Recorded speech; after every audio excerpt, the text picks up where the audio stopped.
అరాచకం రాజ్యమేలుతోంది. అహంకారపూరితమైనటువంటి ధోరణి పెద్ద ఎత్తున నడుస్తోంది.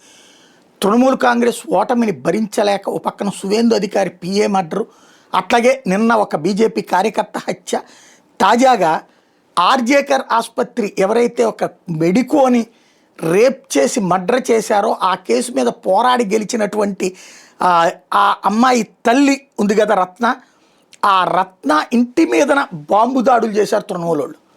5గురు గాయపడ్డారు బీజేపీ కార్యకర్తలు. అక్కడ బీజేపీ తరఫున ఆవిడ పోటీ చేసి గెలిచింది. ఇంత అరాచకం జరుగుతుంది. ఇక్కడ వన్ సైడెడ్ ప్రచారం మాత్రమే చేస్తున్నారు మీడియా, సోషల్ మీడియాలో.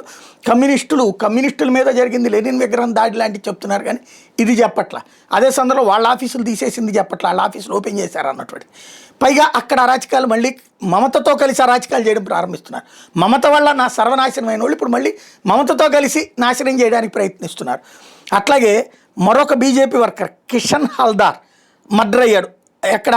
మాల్దా, ఇంగ్లీష్ బజార్లో. మాల్దాలో పక్కా ముస్లిం ఏరియా, 50-51% ఓట్లు ఉండేటటువంటి ఏరియా అనమాట. అక్కడ ఈ దాడులు జరిగినటువంటి పరిస్థితి.